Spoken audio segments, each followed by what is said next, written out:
خشوع و خضوع کا تو عالم یہ ہے کہ نماز میں دھیان ہی کہیں اور ہوتا ہے۔ لوگ کہتے بھی ہمارا دھیان کہیں اور ہوتا ہے۔ وہ مشہور چٹکلا ہے نا کہ ایک صاحب آئے، عشاء کی جماعت چلی گئی، رونے لگ گئے، تو نمازیوں نے کہا یار نہیں رو بھائی، اتنی نماز سے محبت، اتنی جماعت سے محبت کہ جماعت چلی گئی آپ رو رہے۔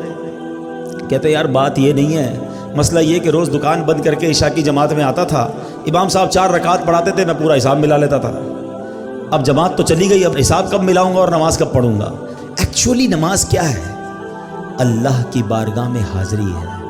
آپ کسی بہت بڑی شخصیت کے پاس، بڑے سیٹھ کے پاس، جس کے پاس آپ کی فائل رکی ہوئی ہو، اس افسر کے پاس جائیں تو دھیان کدھر ہوتا ہے؟ بالکل اس کی طرف فوکس، ہاتھ بندھے ہوئے، سر میرا چھوٹا سا کام، پلیز سائن کر، اتنی اس سے لجاجت، اس کی طرف فوکس۔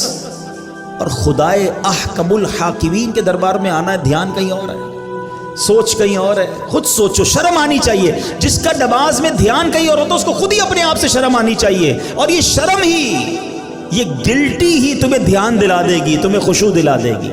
اور دوسری بات کہ آپ ایٹ لیسٹ کم از کم 30واں پارہ ترجمہ تفسیر سے 2-3 بار پڑھ لیں، جب پتہ چلے گا نا کہ آپ بات کیا کر رہے ہو۔ الحمدللہ رب العالمین الرحمن الرحیم مالک یوم الدین۔ اب آپ قرآن کے ساتھ ہوں گے، نور کے دریا میں تیر رہے ہوں گے، رحمان کی بات ہو رہی ہے، رحیم کی بات ہو رہی ہے، اب اللہ سے التجا ہو رہی ہے، ایاک نعبد و ایاک نستعین، اے اللہ ہم تیری ہی عبادت کرتے ہیں، تجھی سے مدد چاہتے ہیں، اب آگے چلیں گے، اے اللہ اس راستے پر چلا دے جو تیرے پسندیدہ بندوں کا راستہ ہے، اس راستے سے بچا لے جو تیرے غضب والوں کا راستہ ہے۔ اب جناب رحمت کی آیتیں آئیں گی، دل جھومنے لگے گا، عذاب کی آیتیں آئیں گی، آنسو بہنے لگیں گے۔ واللہ میری بات کو سمجھ لو، جس کو قرآن سمجھ آنے لگ گیا نا، کبھی کبھی جب اچھا قاری تلاوت کرتا ہے، امام صاحب تلاوت کرتے ہیں نا، جن کو قرآن سمجھ آ رہا ہوتا ہے نا، وہ کہتے ہیں امام صاحب رکوع میں نہ جائیں، اور تلاوت کریں، اللہ کی اور باتیں سنائیں، ہمیں اور قرآن کی باتیں سنائیں، کیونکہ قرآن کے ساتھ وہ اٹیچ ہو جاتے ہیں۔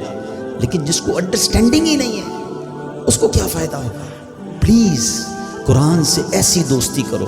اور میں آپ کو کوئی بہت بڑا کام نہیں بتا رہا، کم از کم 30واں پارہ ترجمہ تفسیر، اب تو صراط الجنان آ گئی ہے، حاصل کر لیں، پڑھ لیں، آپ کی زندگی بدل جائے گی۔ واللہ جس کو نماز سمجھ آنے لگ جائے گی، اس کو نماز کا مزہ ہی اور آتا ہے۔ سبحان ربی العظیم جب وہ کہتا ہے اور وہ سمجھتا ہے کہ میں عظیم رب کی تعریف کر رہا ہوں، تو بعض اوقات تو آنکھوں سے آنسو نکلتے ہیں۔ سجدے میں جا کر سر جھکا کر سبحان ربی العالی جب دل کی گہرائیوں سے بندہ ادا کرتا ہے، تو اللہ کو گویا یہ کہہ رہا ہوتا ہے، اے اللہ سر بھی تیرے دربار میں جھکا دیا، اب میں نے سب کچھ تیرے دربار میں جھکا دیا ہے، اپنا سراپا تیرے بارگاہ میں جھکا دیا ہے۔ اے اعلیٰ رب، اے مالک، اے خالق، اے سب سے بڑے مولا، اب مجھ پر نگاہ رحمت فرما دے۔ پھر بندہ اس کیفیت سے نماز پڑھتا ہے۔ تو اگر نماز کا لطف لینا چاہتے ہو تو نماز کو سیکھیں، نماز کو انڈرسٹینڈ کریں، نماز کے اندر جو قرآن ہے کم از کم اس کو جانیں۔